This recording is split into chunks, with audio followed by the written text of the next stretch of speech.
A diabetes do tipo 1, também chamada de DM1, afeta comumente indivíduos com menos de 30 anos, tendo um pico de incidência em torno de 5 a 7 anos e na puberdade. Na maioria dos casos, é uma doença autoimune. Alguns casos são idiopáticos, em que não se identifica uma causa específica. E o que é característico da DM1 é a destruição das células beta-pancreáticas, levando à incapacidade do indivíduo de produzir o hormônio insulina. A destruição das células não acontece de forma aguda, mas o aparecimento dos sintomas sim. Nesse gráfico, podemos ver que a partir do início da redução da massa de células beta, marcada pela seta amarela, a liberação de insulina ainda se mantém normal por um tempo. Conforme a perda progressiva dessas células, a liberação de insulina vai diminuindo. E uma vez que se perdeu grande quantidade de células beta, a insulina vai reduzir ainda mais, estando associado ao aparecimento do aumento da glicemia e ao aparecimento dos sintomas. Ou seja, quando a glicose aumenta, aparecem em dias ou semanas os sintomas de poliúria, polidipsia e polifagia. Se instaura um estado catabólico e o indivíduo perde peso rapidamente. Ocorre aumento dos corpos cetônicos e pode ter também a cetoacidose diabética, que é um quadro de acidose grave devido à redução acentuada da insulina. Bom, mas nós vamos discutir esses sintomas com mais detalhes adiante. O tempo que leva essa destruição das células beta é variável de indivíduo para indivíduo, bem como também o início do quadro. A maioria dos indivíduos apresenta uma predisposição genética a desenvolver a doença. Como eu disse, o genótipo aumenta o risco para desenvolver, mas estudos têm demonstrado que fatores ambientais são decisivos como eventos precipitadores ao início da destruição e o desenvolvimento da doença. Ainda é preciso pesquisar mais para entender melhor esse processo, mas já foi identificada uma associação entre o início da doença e o acometimento com infecções virais ou devido a reações pela exposição à proteína do leite da vaca. Observa-se reação de destruição das células beta por linfócitos T, e já foram descritos os seguintes autoanticorpos: anti-insulina, anti-ilhota, antidescarboxilase do ácido glutâmico, antitirosina fosfatase e antitransportador de zinco das células beta. Nesses casos, o tratamento se dá através de injeções diárias de insulina. Deve ser feito um acompanhamento constante da glicemia e ajustes da dose hormonal são realizados de acordo com as medidas e com os sintomas do indivíduo. Passamos então para a diabetes tipo 2, também chamada de DM2. O pico de incidência desse tipo de diabetes se dá na idade adulta, geralmente acima dos 60 anos. Contudo, isso tem se modificado e aparecido cada vez mais cedo, em associação com a obesidade. Inclusive, com o aumento da prevalência de obesidade em crianças, tem se tornado mais frequente também nessa faixa etária. Existe uma forte relação com a obesidade.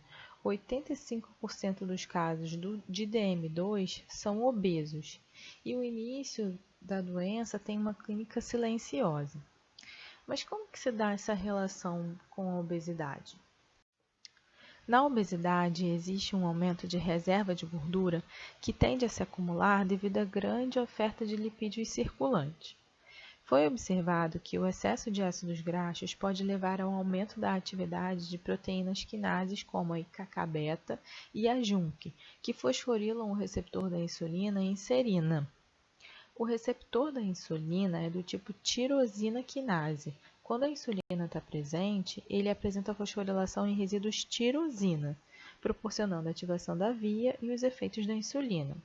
Contudo, a fosforilação em serina pela IKK-beta e a JNK levam à inativação do receptor e da via de sinalização, gerando uma menor resposta da insulina.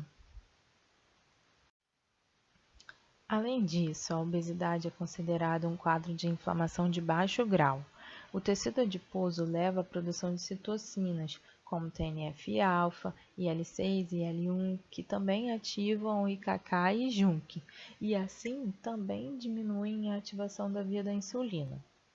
Tais alterações contribuem para o quadro de resistência à insulina observado na DM2. Outro ponto é a alteração do padrão de adipocinas secretadas pelo tecido adiposo do indivíduo obeso. Sabe-se que, de alguma forma, a leptina afeta a ação da insulina, muito provavelmente porque elas compartilham alguns componentes da via de sinalização, e quando a ação da leptina é afetada, geralmente a da insulina também é. Isso acontece nos obesos, aumento da leptina e da insulina, porém a resistência à ação desses dois hormônios.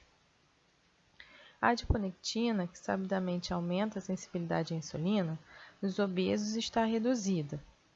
E ainda a resistina, que aumenta a resistência à ação da insulina, está aumentada nos obesos. Então, tudo isso em conjunto contribui para o aumento da resistência à ação da insulina. Vale ressaltar que os indivíduos com DM2 podem apresentar níveis variados de insulina. Conforme se desenvolve a resistência, os níveis séricos de insulina tendem a aumentar. Num primeiro momento, isso pode garantir poucas alterações nas dosagens de glicemia. Seria equivalente a dizer que há uma compensação em que o pâncreas secreta mais insulina para dar conta da homeostase glicêmica frente a esse quadro de resistência. Com o agravamento da doença, níveis elevados de insulina podem não ser mais suficientes para manter essa homeostase e fica mais provável detectar as alterações de glicemia. Essa situação pode se manter assim por muitos e muitos anos, mas pode acontecer, não necessariamente acontece, mas pode acontecer de alguns indivíduos, depois de muitos anos, apresentarem a falência das células beta, como se parte das células entrasse em exaustão e não conseguisse mais secretar insulina, levando a uma tendência de reduzir os níveis séricos desse hormônio. É importante dizer que não se pode afirmar que a DM2 se transformou em DM1, visto que as doenças têm etiologias completamente diferentes. Bom, o tratamento para DM2 pode se basear numa mudança no estilo de vida, em ter uma alimentação mais saudável e a prática de exercício físico. A gente sabe que com alimentação mais saudável diminuiria a exposição de uma oferta excessiva de alimentos gordurosos, de alta glicose na alimentação, e a prática de exercício físico também já é sabidamente um potencializador na captação de glicose pelo músculo de forma independente da insulina. Então, principalmente no quadro de pré-diabetes, que a gente ainda não tem de fato a diabetes estabelecida, essas mudanças elas podem ser capazes de reverter o quadro de anormalidade na glicemia e na insulina. Mas, às vezes, só isso não é suficiente. Então, existem uma variedade de medicamentos que podem ser utilizados. Vou citar aqui alguns, assim, tem diferentes tipos de ações, como o aumento do estímulo à secreção da insulina. Outras drogas atuam diminuindo a captação de glicose intestinal. Outros tipos de drogas atuam aumentando a excreção da glicose pela urina. E ainda tem algumas drogas que atuam diminuindo a gliconeogênese hepática, né? Então, essas drogas elas podem ser utilizadas isoladamente ou em associação, e com a associação também da mudança do estilo de vida, pode gerar uma grande melhora do paciente, o controle da glicemia, que é o desejado, para que a gente não tenha outras complicações que a gente vai falar mais adiante.